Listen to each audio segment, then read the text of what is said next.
The chilling story begins when Justin, a new elementary school teacher, arrives at her classroom only to find it eerily empty, save for one lone student. Alex, hours earlier, at precisely 2:17 a.m., 17 children, Alex's classmates, had risen simultaneously from their beds in their respective homes. With identical, outstretched hands, they walked out into the pre-dawn darkness, disappearing without a trace. The town plunged into a panic as parents and police launched a desperate search. CCTV footage showed them vanishing into the shadows, offering no real clues. With Alex the only child not to disappear, suspicion immediately fell on Justin, who had only been teaching there for a few days. Accusations of witchcraft soon followed, culminating in the word witch being spray-painted on her car. Overwhelmed and seeking solace, Justin met with her ex-boyfriend Paul, a police officer who was already aware of the missing children's case and Justin's unfortunate position as the prime suspect. Paul advised her to stay calm, noting the entire town's wrath was directed at her. Justin, haunted by the mystery of Alex, decided to follow him home, finding the house's windows ominously taped and covered with newspapers.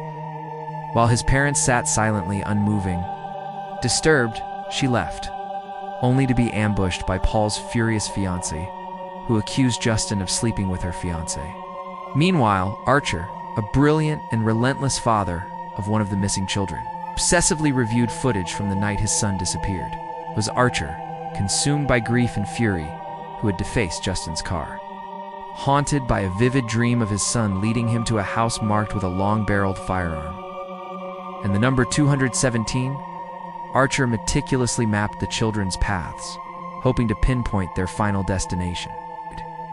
During his investigation, he stumbled upon Justin under attack by a frenzied Principal Marcus at a gas station, saving her from the brutal assault. Unbeknownst to them, Marcus had fallen victim to Gladys, Alex's aunt, who had recently arrived in town, claiming Alex's parents were unwell. Marcus, attempting to visit them, was rebuffed by Gladys. Later, Gladys forced her way into Marcus's home, where she performed a terrifying ritual using a thorn branch, Marcus's award ribbon, and a lock of his friend's hair. A sinister bell, emblazoned with a triangle and the number 6, was rung, instantly killing Marcus's friend. Gladys then replaced the friend's hair with a lock she had secretly cut from Justin's head, while Justin was asleep in her car. This dark magic possessed Marcus, turning him into the violent attacker Justin and Archer encountered. The homeless addict, James, desperate for money, broke into Alex's seemingly abandoned house.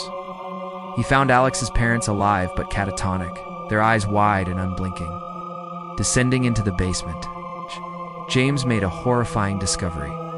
All 17 missing children were down there, alive but unresponsive.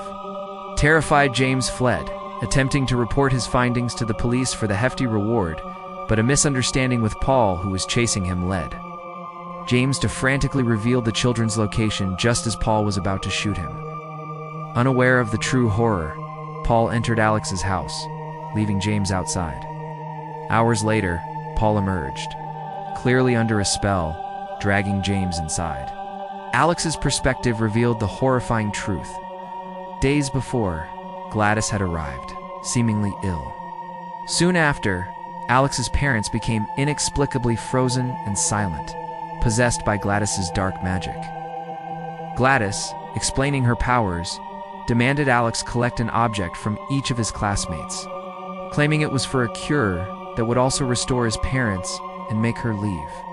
Alex gathered their hand-drawn pictures.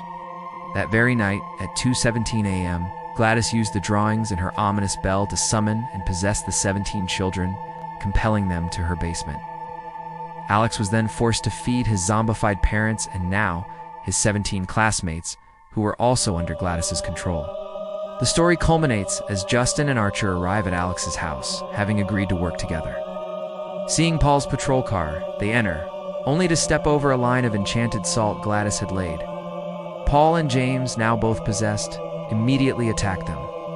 Justin manages to survive by shooting Paul. Archer, rescued by Justin from James's attack, races to the basement, only to be possessed by Gladys as well. Upstairs, Alex, observing the chaos, bravely steps over the salt line, causing his own parents to attack him.